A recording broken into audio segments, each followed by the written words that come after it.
They said he built empires with a whisper. Alistair Croft, the man whose face was a granite fixture on the covers of his own magazines, whose voice could make stock markets tremble and politicians grovel. They said his wife, Genevieve, was the architect of their perfect life, a woman so polished she seemed to have been carved from ice and moonlight. They said many things about the Crofts, but they never said anything about me, because I wasn't supposed to exist. I was Cora. For 5 years I was the silent ghost in their machine, the nanny who raised their children in a gilded cage overlooking the city, and they fired me because my mother had the audacity to die.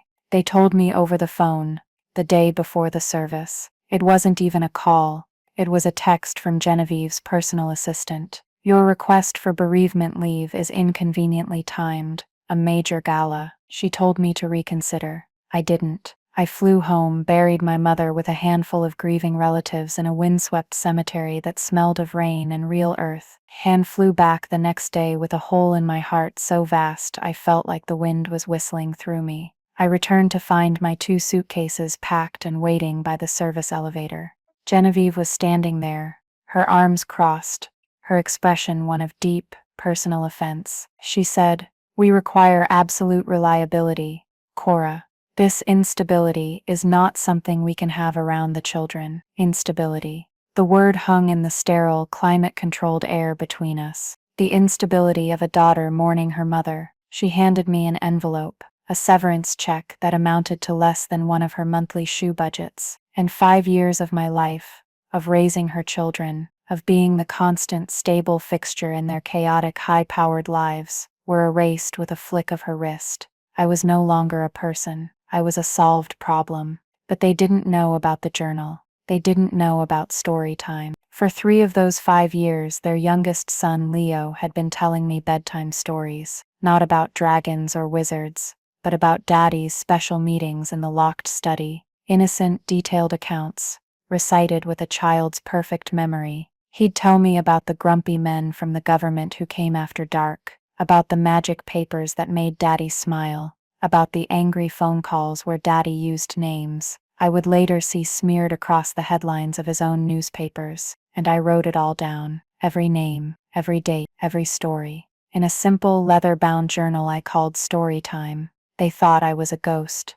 They were about to learn that ghosts can haunt you, and if you've ever been made to feel invisible, if you've ever been dismissed when you deserved respect, then you know the quiet fire that moment lit in me. Stick with me, and I'll tell you how I used their secrets to burn their perfect world to the ground. Let me know in the comments if you've ever had a boss who treated you like a piece of furniture. It really does help to know you're not alone. The door to the penthouse slid shut with a well-oiled hiss, a sound that had been the punctuation mark to my days for half a decade. Now, it was a final sentence, a full stop. The polished marble lobby, usually a place of silent, indifferent transit, felt like a stage. The doorman, a man I'd greeted twice a day for 5 years, suddenly couldn't meet my eyes. He was already practicing my non-existence. I walked out onto the street, the cold November air, a slap in the face. The city lights of Manhattan blurred into a cruel, glittering smear. I hailed a cab, the first one that would stop, and gave the driver the address of a cheap, weekly rate hotel I'd found online. It was all I could afford. My 2 suitcases, containing the sum total of a life lived in the service of others, were my only companions. The hotel room was a shoebox. It smelled of stale cigarette smoke and industrial cleaner, a chemical cocktail of transient despair. The window looked out onto a brick wall. This was the stark, brutal reality after living in a palace in the sky. I dropped the suitcases on the floor, the thud echoing in the tiny space. I didn't unpack. What was the point? I sank onto the edge of the bed, the mattress groaning under my weight, and that's when it hit me. The dam of composure I had so carefully constructed in front of Genevieve, the professional mask I had worn for 5 years, it didn't just crack, it shattered. A sob tore its way out of my chest, a raw animal sound that I didn't recognize as my own. It was a sound of pure, unadulterated loss, not just for my mother, not just for my job. It was the loss of a part of myself I had given away for free. I had poured my soul into those children, into Leo and his older sister Maya. I had been their rock, their constant. I taught them to tie their shoes. I held them when they had nightmares. I celebrated their birthdays with more genuine joy than their own parents ever mustered. I had loved them, and for that love, for that devotion, I was discarded like a broken toy. The grief for my mother, a sharp, clean pain, was now tangled with the ugly, humiliating poison of being fired. The two emotions swirled together, creating a vortex of misery that threatened to swallow me whole. I cried until my eyes were swollen shut, until my throat was raw, until there was nothing left but a hollow, aching silence. I lay there for hours, staring at the water-stained ceiling, the city's muted roar, a distant reminder of a world that was moving on without me. And in that silence, the past began to unspool. It wasn't a choice, it was an avalanche of memories, each one a small cut, a tiny betrayal that I had ignored or explained away at the time. I remembered my first day 5 years ago. I was so full of hope. A small-town girl with a degree in child development, landing a job with one of the most powerful families in New York. I thought I had made it. I walked into that penthouse, all glass and steel, and minimalist art, and I was intimidated, but also thrilled. Genevieve had given me a tour, her words clipped and precise. She didn't point out the playrooms, she pointed out the security cameras. She didn't talk about the children's favorite foods. She handed me a laminated schedule of their approved dietary restrictions. She spoke to me while looking at a spot on the wall just over my shoulder. It was the first time I felt it, the subtle, dehumanizing act of being looked through, not at. I told myself it was just her way. Rich people are different, I thought. I was there to do a job, not to make friends. That first year was a lesson in invisibility. Alistair would walk into a room where I was playing with Leo, his eyes sweeping over us as if we were a piece of furniture he was vaguely displeased with. He'd pick up his phone, bark orders into it, and walk out, never once acknowledging my presence or his son's. He called me the help when he thought I couldn't hear. Genevieve was worse in a way. Her cruelty was quiet, insidious. She'd leave lists of my deficiencies on the kitchen counter. Cora failed to sanitize the play blocks on schedule. Cora allowed Leo's screen time to exceed the allotted 30 minutes by 90 seconds. Cora's uniform is not pressed to standard. Each note was a tiny paper cut to my soul. I endured it for the children. Maya was quiet and withdrawn, already learning to mimic her mother's icy composure. But Leo was different. He was a spark of warmth in that cold, sterile world. He was curious and bright, and full of a boundless, innocent love that his parents had no idea how to receive. He attached himself to me, his small hand always finding mine. I was his safe harbor, and that, I told myself, was worth the price of my own dignity. It was a lie, of course, a dangerous, self-deceiving lie. It's so easy to justify your own subjugation when you frame it as a noble sacrifice. That was the logic I used. Debatable, I know, but it was the only thing that got me through the day. Then came story time. It started about 2 years in. Leo was 5. He resisted bedtime like most kids, so I invented a ritual. I would sit on the edge of his bed, and he would tell me a story. At first it was about his day at his elite private school, or a funny dream he'd had. But then the stories began to change. One night he was very serious. He whispered, "Daddy had a special meeting tonight, Cora. A man named Mr. Sterling came. Daddy was mad. Daddy said Mr. Sterling's newspaper was being bad. He told him to be a good boy, or he'd be put in a timeout." I smiled, thinking it was a child's interpretation of a business disagreement. I wrote it down in a little notebook I kept, mostly to track his developmental milestones. I titled the entry, "Storytime but Mr. Sterling." A week later I saw the headline on a news tablet left on the counter. Sterling Media Group CEO, ousted by board in surprise vote. My blood ran cold. That was the turning point. I bought a proper journal, a sturdy one with a leather cover, and I started listening, really listening. Leo's stories became my secret obsession. They were a child's unfiltered, unvarnished truth, spoken without an understanding of their gravity. He'd tell me about Mr. Senator, who came for dinner, and left with a big fat envelope of pictures. He told me about a woman named Miss Anya from the government who cried in Daddy's study after he showed her something on his computer. He told me about a plan to buy a small TV station and how Daddy laughed and said, "We'll let them think it's for the news, but it's really for our friends in Albany." He had a child's gift for remembering specific strange details. The way one man's watch was shiny like a spider's eye, or how another smelled like old rain. He'd give me dates, because the meetings often coincided with events he remembered, like the day we had the big fireworks, or right after my birthday party. I wrote it all down, every last word, my hand shaking as I transcribed the innocent babble that I knew was a map to a world of corruption and power. This wasn't about revenge, not yet. It was about survival. It was a life raft of knowledge in an ocean of dismissiveness. It was proof that I saw them,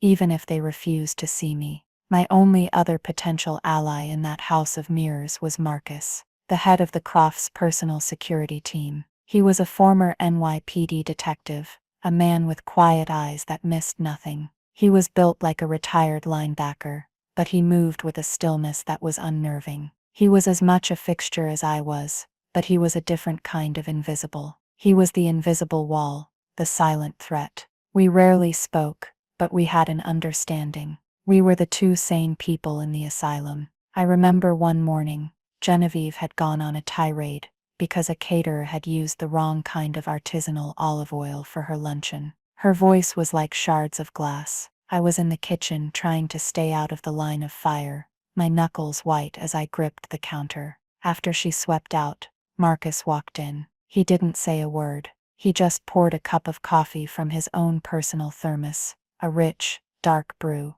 nothing like the watery, bitter sludge from the staff machine, and slid it across the counter to me. He just nodded, a brief, almost imperceptible dip of his chin, and walked away. It was a small gesture, but in that house, it was an act of rebellion. It was an acknowledgement. He saw me. That small kindness forged a bond of silent solidarity between us, a bond I hadn't realized I would one day need to call upon. Lying in that grimy hotel bed, the memory of that coffee was a small point of light in the darkness. The full weight of 5 years of slights, of being overlooked, of swallowing my pride, came crashing down. The final insult of being fired for burying my mother was not an isolated incident. It was the logical conclusion of 1,000 tiny dehumanizations. It was the period at the end of a long, painful sentence. A wave of cold clarity washed over me, extinguishing the fire of my grief and leaving behind something hard and sharp, like ice. My mother's face swam into my vision. She had been a union organizer at a textile factory, a woman who fought tooth and nail for people who were treated as disposable. I could hear her voice, as clear as if she were in the room with me. "Don't you ever let them make you feel small, Cora. Your worth isn't determined by their price tag." I sat up, the bed springs screaming in protest. I swung my legs over the side and walked to my suitcase. I unzipped the front pocket and pulled out the journal. Story time. I held it in my hands. It felt heavy, dense with secrets. The leather was cool and smooth against my skin. This wasn't just a collection of a child's stories anymore. It was a weapon. It was a key. It was a testament. And I knew with a certainty that settled deep in my bones that this was not the end of my story. It was the beginning of theirs. It wasn't about revenge. It was about balance. It was about taking the narrative they had forced upon me and writing a new ending. My ending. The first step was to move beyond raw emotion and into the cold, clear realm of strategy. The journal was a treasure map, but a map is useless if you don't know how to read it. I spent the next 2 days in that suffocating hotel room, turning it into a makeshift war room. I used the small, wobbly desk as my command center. I bought a cheap laptop and a burner phone with the cash I had on hand. My first act of defiance was cashing Genevieve's insulting severance check. The money felt dirty, but it was a resource. It was fuel, and I would use it to burn them. I opened the Storytime journal and began a process that was part forensic accounting, part intelligence analysis. For years, I hadn't just been writing down Leo's stories. I had been quietly, obsessively corroborating them. Whenever he mentioned a name or a company, I would use the brief moments of downtime I had, while the children were napping, or after they were asleep for the night, to conduct my own research on the staff computers, always careful to erase my history. I had a second, encrypted USB drive, a tiny sliver of metal and plastic that I kept hidden in the lining of my purse. On it was a shadow ledger. It contained timelines, news articles, flight records I could find publicly, and corporate filings that matched the dates and subjects of Leo's stories. Leo would tell me about a sad man from a sunshine company who visited his father on a Tuesday in March. My research would uncover that the CEO of a major solar energy firm, a competitor to one of Alistair's holdings, had his company's stock mysteriously plummet that week after a negative story, sourced from an anonymous insider, appeared in one of Alistair's flagship newspapers. The journal was the heart, but my encrypted drive was the brain. It was the connective tissue that turned a child's anecdotes into a pattern of conspiracy. I wasn't just a nanny. I had unknowingly been training myself as an investigative archivist. My foresight hadn't been a conscious plan for revenge. It was a defense mechanism. It was a way to prove to myself that I wasn't crazy, that the darkness I felt in that house was real. Now, it was my arsenal. Once I had the information organized, I knew my next move couldn't be a frontal assault. Going to the press with a nanny's diary, even with my research, was a fool's errand.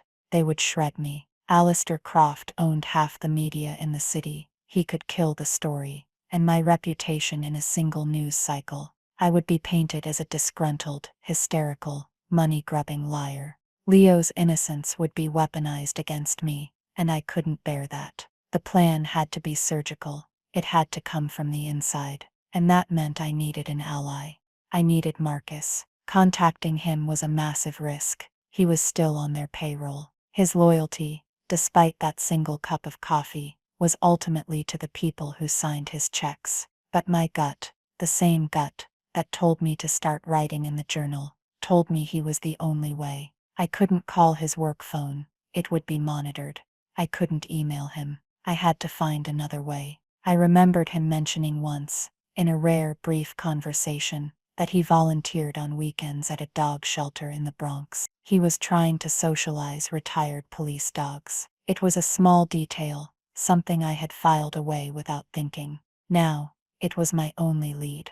I took a subway ride that felt like a journey to another country, the polished steel of Midtown giving way to the gritty reality of the outer boroughs. I found the shelter. It was a loud, chaotic place filled with the smell of disinfectant and the sound of barking. And there he was, in a quiet corner of an outdoor run, sitting patiently, with a large German shepherd that had the haunted eyes of a combat veteran. He was wearing a simple t-shirt and jeans, the armor of his security uniform gone. He looked more human than I had ever seen him. He saw me approach, and his face registered a flicker of surprise, quickly masked by his professional calm. He stood up, wiping his hands on his jeans. "Cora," he said, his voice was low. "What are you doing here?" I kept my distance. I held up the burner phone. "I need to talk to you, Marcus. Not here, somewhere safe." His eyes, trained to read threats, scanned my face. He saw the desperation, but he also saw the resolve. He gave me a short nod. He wrote down a time and an address on a scrap of paper. "A coffee shop in Queens. Tomorrow. Don't be late," he said, "and don't be followed." The next 24 hours were agonizing.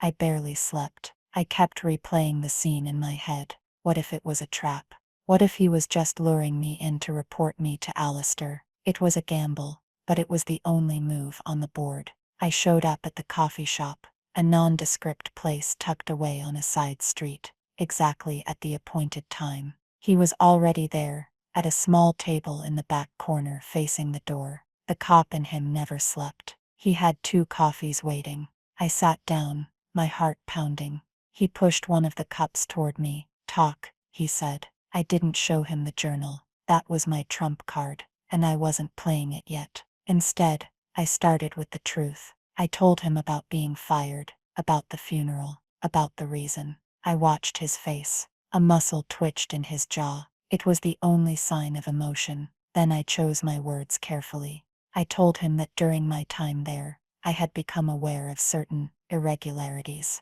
meetings, conversations, things that a man with his background would understand were not just business. I told him I had kept records. He was silent for a long time, just stirring his coffee, the spoon clinking softly against the ceramic. I thought I had failed. Then he looked up, his eyes meeting mine directly for the first time. He said, "I was a detective for 15 years. I thought I'd seen it all. Corruption, greed. But this place, this family, it's a different level. It's clean. It's sanitized. There's no blood, just spreadsheets and shell companies. But it's rotten to the core." He then told me his story. He told me about a young journalist, a kid really, who had gotten too close to one of Alistair's political dealings. The kid didn't even publish the story. He just started asking the right questions. Alistair found out. He didn't threaten the kid. He didn't sue him. He just made a few calls. The kid's father, a factory foreman in Ohio, was suddenly laid off. His sister lost her college scholarship. His landlord initiated eviction proceedings for a minor, fabricated lease violation. They didn't crush the journalist. They crushed his entire world, systemically and silently, until he had no choice but to give up and disappear. Marcus had been tasked with the background research on the family. He said it was the moment he realized he wasn't in security anymore. He was a gangster's muscle, just with better tailoring. That was his line. That was the moment his loyalty to Alistair died. He just hadn't had a way out. Until now. He leaned forward. "What do you have, Cora? And what do you want?" "I want accountability," I said, "and I need your help to get it. I need to know the layout of the study, the security protocols, the server backups. I need to know where the bodies are buried, digitally speaking." He nodded slowly. "You're playing a dangerous game." "I know," I said, "but I'm not the one who has anything left to lose." He agreed. He would be my insider, my ghost in their machine. We set up a protocol for communication using the burner phones, dead drops for physical items, code words. It felt like something out of a spy movie, but this was our reality now. My final piece of the puzzle was legal counsel. I couldn't do this alone. I needed someone brilliant, ruthless, and most importantly, someone who understood the unique intersection of media law, corporate malfeasance, and whistleblower protection. I took my meager savings, the inheritance from my mother, a sum that felt sacred, and the severance check, and I found her, Anya Sharma.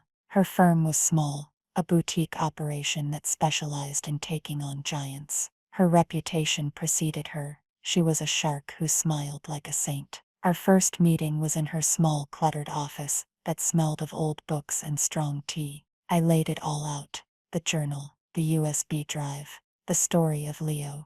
Anya listened without interruption, her face unreadable. When I finished, she steepled her fingers and looked at me. She said, "The journal is legally useless as direct evidence. It's hearsay from a minor. Using it in court would be brutal for the child, and we'd lose." My heart sank. But she continued, a slow smile spreading across her face. "It's the most beautiful roadmap I have ever seen. This doesn't go to a courtroom, not at first. It goes to a journalist, a very specific journalist, and it goes to the board of directors. We don't detonate a bomb, Cora. We plant a seed of doubt and watch it grow into a forest of panic." She explained the strategy. We would use the journal not as a weapon itself, but as a targeting system. We would find the weakest points in Alistair's armor, the points of highest leverage, and apply precise, unbearable pressure. She also explained the legal protections for me. We would structure this as a whistleblower complaint to the SEC on some of the financial matters, which would offer me a shield against retaliation and a potential reward. This is where I think she might have been bending the truth a little, making the protections sound more ironclad than they were in reality. But at that moment, her confidence was exactly what I needed to hear. She was transforming my desperate gamble into a calculated strategic campaign. She saw the value in what I had, and in doing so she validated my own worth. For the first time since I'd walked out of that penthouse, I felt a flicker of real hope. The plan was no longer a secret. It was a conspiracy, and it was time to make our first move. The first move had to be silent, precise, and utterly terrifying for its target. Anya's philosophy was clear. You don't start a war with a cannon blast when a single well-aimed sniper bullet will do. A public exposé was the end game, not the opening gambit. The initial strike had to be internal, designed to create chaos and paranoia within Alistair Croft's inner circle. We needed to make him feel a chill, a sudden, inexplicable drop in temperature in his perfectly climate-controlled world. We needed him to start chasing ghosts. We spent a full day poring over my journal and the encrypted drive, cross-referencing Leo's innocent stories with the cold, hard data of the outside world. We were looking for the perfect entry point. It couldn't be the biggest secret, that was for later. It had to be something small, something esoteric, something only a handful of people could possibly know. It had to be a detail so specific that its appearance in the wild would be like finding a single, marked grain of sand on a vast beach. We found it in an entry from 18 months prior. Leo had described a late-night meeting with the angry pretzel man. His name, I had later researched, was Klaus Richter, the CEO of a German manufacturing conglomerate. According to Leo's story, Richter was there to finalize a friendly merger with one of Alistair's smaller tech companies,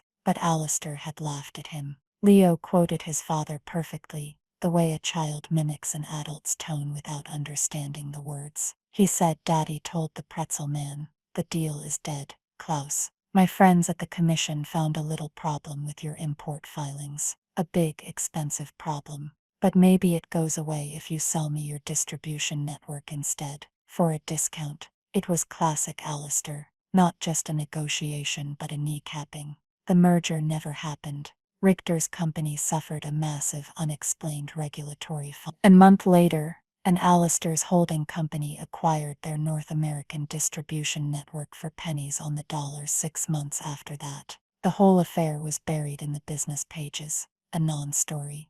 But it was our bullet. Anya drafted the email. It was a work of art in its brutal simplicity. It wasn't addressed to Alistair. It was addressed to every single member of the board of directors of Croft Global Media, sent from an encrypted anonymous email service routed through 3 different countries. The email contained no threats, no accusations. It was just one sentence, a question. Could the board clarify if the acquisition of the Richter distribution network was negotiated before or after the European Commission's import ruling was privately communicated to Mr. Croft? That was it. No signature, no follow-up, just a single poisoned dart fired into the heart of their boardroom. We sent it at 3 a.m. New York time. Then we waited. The silence lasted for 48 hours. It was the most nerve-wracking 2 days of my life. I paced my new, slightly less depressing rental apartment, a small 1-bedroom I'd secured with my remaining funds. I checked the burner phone every 5 minutes. Nothing. I started to think we had miscalculated, that the email had been dismissed as spam, or that the board was so loyal to Alistair they had simply deleted it. I was wrong. The silence wasn't inaction. It was the deep breath before the explosion. On the 3rd morning my burner phone buzzed. It was Marcus. His voice was low and tight. "It's happening," he said. He sounded almost impressed. "What's happening?" I asked, my voice trembling slightly. "Pandemonium," he said. "Absolute, 5-alarm pandemonium." He painted a picture for me. Alistair had convened an emergency, all-hands-on-deck meeting with his senior legal and security teams. Marcus was there, standing silently against the wall, his face a mask of professional indifference. The boardroom, usually a place of smug calm, was electric with panic. Alistair was incandescent with rage. He was pacing back and forth, his face he was screaming that there was a traitor, a snake in his house. He held a printout of our email, waving it like a weapon. "Who sent this?" he roared. "Who knows about this?" Marcus told me the board was in full panic mode. They had started asking questions, quietly at first, then more insistently.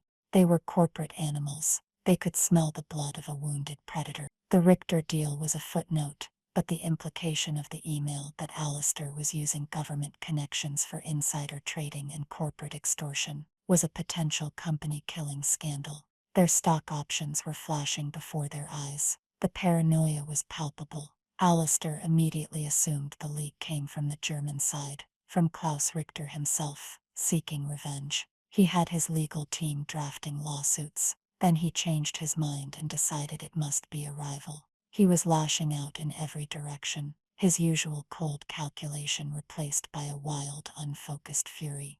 But never, not once, did his suspicion fall on the quiet, invisible nanny he had just fired. I was beneath his notice. My erasure was now my greatest asset. While Alistair was hunting for a C-suite mole, Marcus went to work. This was his moment, the opportunity his conscience had been waiting for. He told me that Alistair, in his rage, had demanded a full digital forensic sweep of the executive servers, looking for any unauthorized communications. It was the perfect cover. Under the guise of executing Alistair's orders, Marcus used his top-level security clearance to access the deep archives. He knew what he was looking for. There was another of Leo's stories, about a meeting with a politician, a senator on the communications committee. Leo had said the senator brought a present for Daddy, a folder full of phone numbers.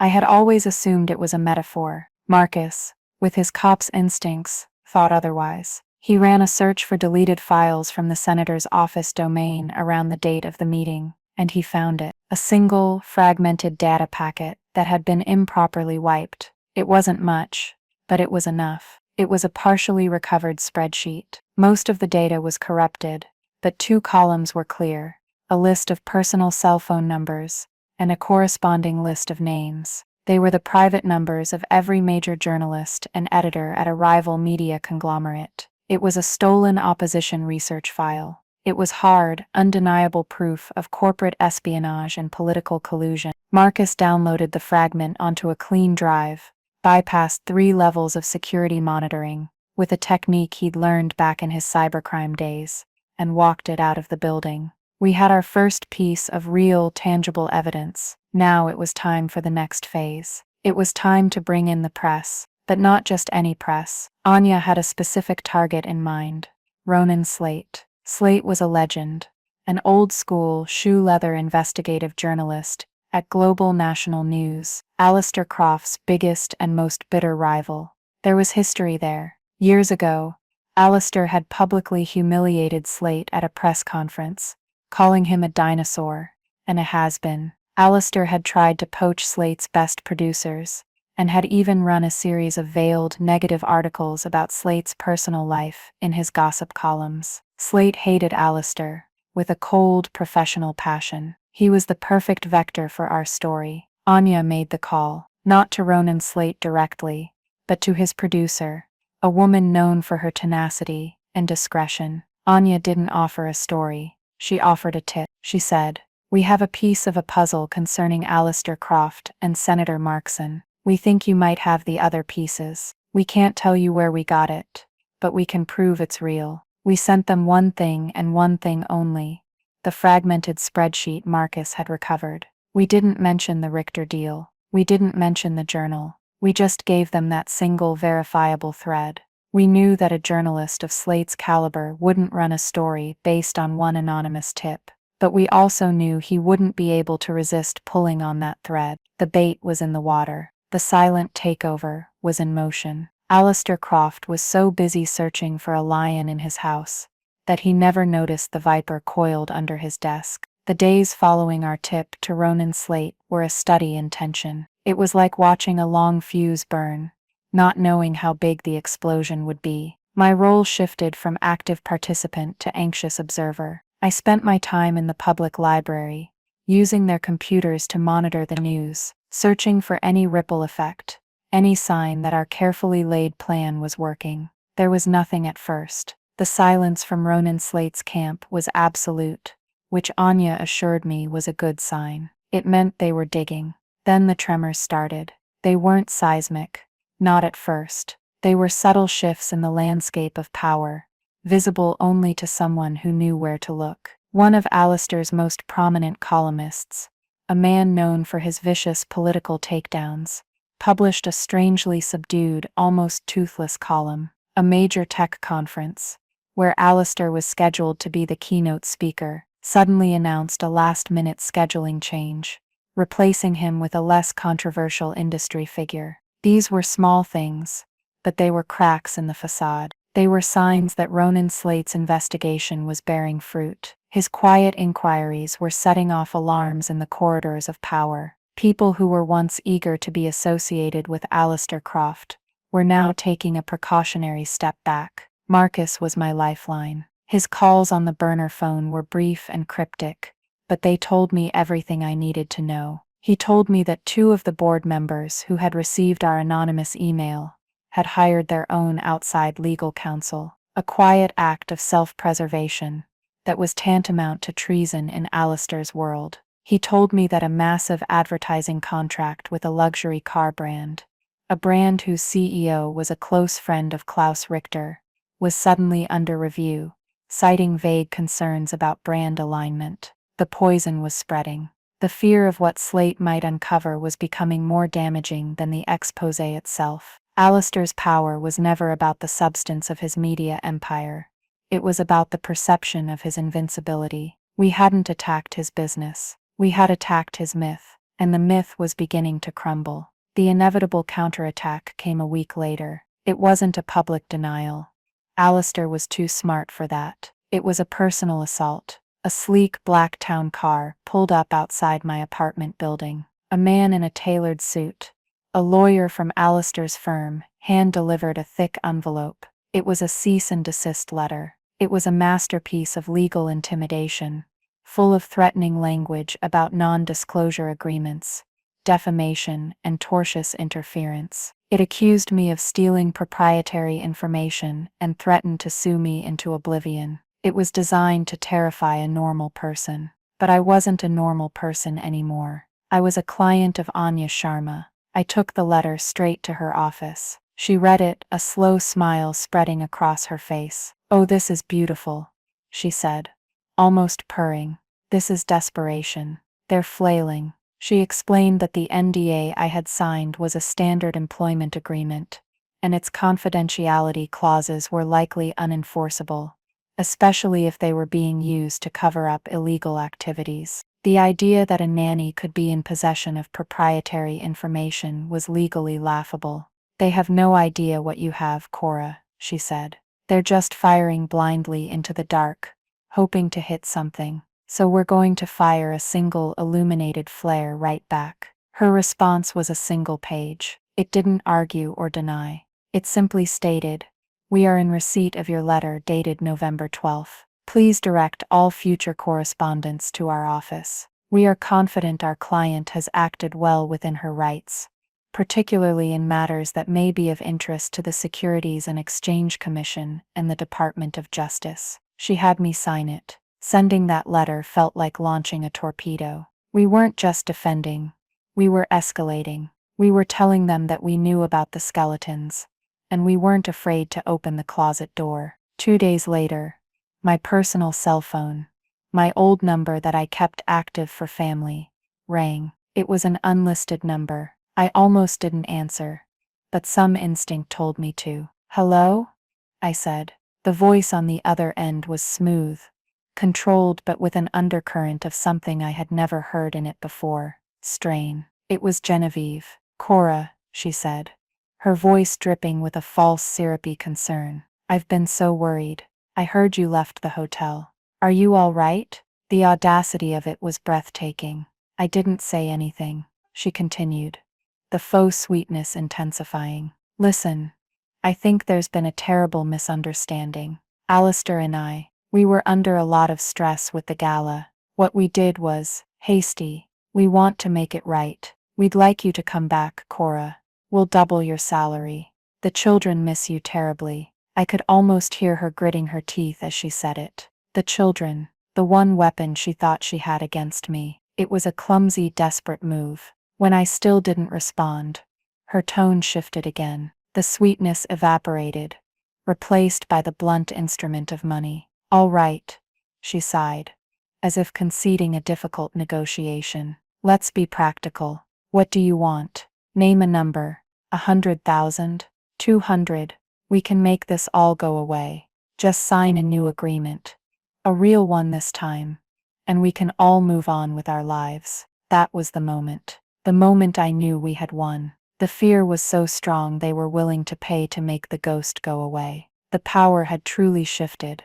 They were no longer the ones in control. I took a slow, steadying breath. It was never about the money, Genevieve, I said, my voice calm and even, and I hung up. I blocked her number. The power shift was complete. They were no longer haunting me. I was haunting them. The end came not with a bang, but with a broadcast. Ronan Slate's story aired on a Tuesday night. It was the lead segment on global national news.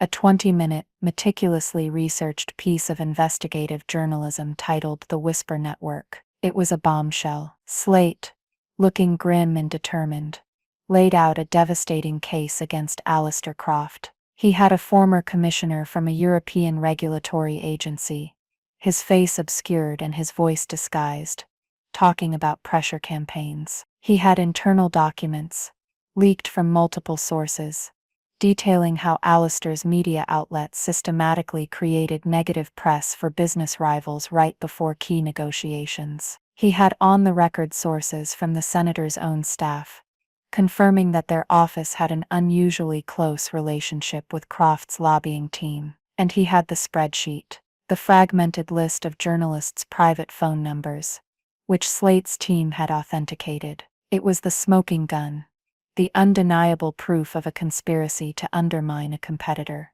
The story was a masterwork. It never mentioned a nanny. It never mentioned a child's bedtime stories. My journal had been the map, the invisible ink that guided Slate to the treasure. But it was never part of the story itself. Leo's innocence was preserved. My identity was protected. Anya and Marcus had built a perfect firewall around me. The narrative was clean, professional, and irrefutable. It was a story about corporate corruption and the abuse of power, told with cold, hard facts. Alistair was not portrayed as a monster. He was portrayed as a criminal. I watched it alone in my small apartment, on my cheap laptop. I didn't feel triumphant. I didn't feel a rush of vengeful glee. I just felt a profound sense of quiet, somber vindication. The truth was out. The world now saw Alistair Croft not as the titan he pretended to be, but as the petty, corrupt man I knew he was. I turned off the laptop. I didn't need to see the aftermath, the talking heads, the panicked analysis. My part was done. There was no final confrontation. I never saw Alistair or Genevieve again. There was no dramatic boardroom showdown, no tearful confession. That's not how it works in the real world. Power doesn't collapse in a single cinematic moment. It erodes, it seeps away. It dies a death of 1,000 cuts. A few days later, a notification popped up on my phone from a news app. Alistair Croft steps down as CEO of Croft Global Media amid federal investigation. The article stated he was resigning for personal reasons to spend more time with his family. It was the classic, ignominious exit of a disgraced executive. The empire he built with a whisper had been brought down by one. Marcus called me one last time on the burner phone, just to close the loop. He told me the board had forced Alistair out, giving him a quiet exit to avoid a catastrophic stock collapse. Genevieve had filed for separation, a move her lawyers surely advised to protect her assets. They were selling the penthouse. The perfect life, built on a foundation of secrets and lies, had imploded. I resigned this morning, Marcus said.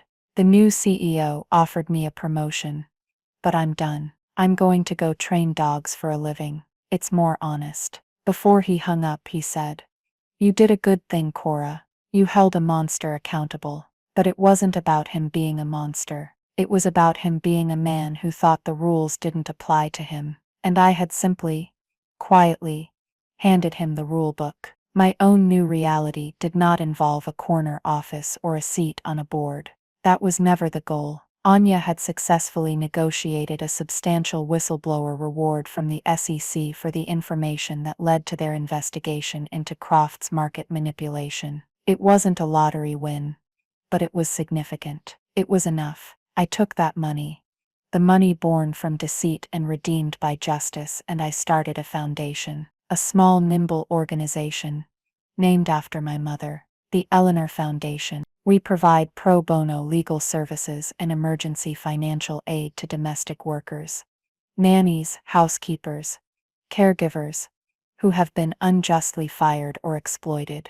My first office was a desk in the corner of my living room. My first case was a housekeeper who had been fired without pay for refusing her employer's illegal advances. I sat across from her, listening to her story, and I saw myself. I saw the same fear, the same humiliation, the same quiet strength. It was never about revenge. It was about restoring balance. It was about making sure no one else ever felt as invisible as I had. My vindication wasn't in their downfall. It was in her empowerment. In the small, quiet office of my foundation, there's a photograph on the wall. It's not of a skyline or a building. It's a simple, faded picture of my mother, smiling, standing on a picket line in the 1980s. She looks strong. She looks fearless. On my desk, next to a stack of case files, sits a plain, leather-bound journal. It's closed. Its stories have been told. Its purpose is served.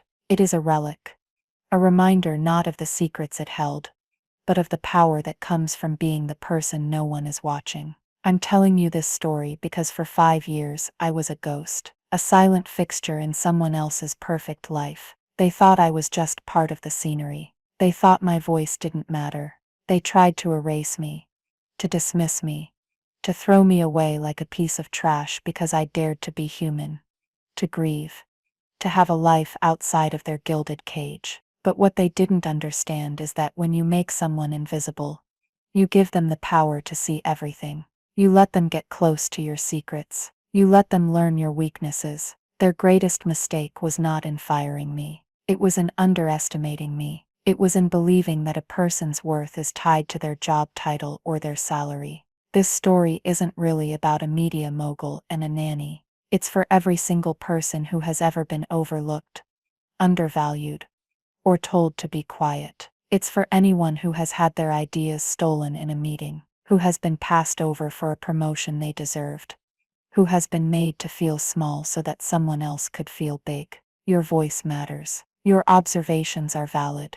Your dignity is non-negotiable. The quietest person in the room is often the most powerful, because they are the one who is listening. Don't ever let anyone convince you that your story doesn't deserve to be heard. And if this story resonated with you, if you've ever had to fight to be seen, please let me know in the comments below. Sharing our experiences is how we remind each other that we are not alone. It's how we turn our individual whispers into a roar. Please like this video, share it with anyone who needs to hear that their voice matters, and hit that subscribe button for more stories about reclaiming your power. Thank you for listening.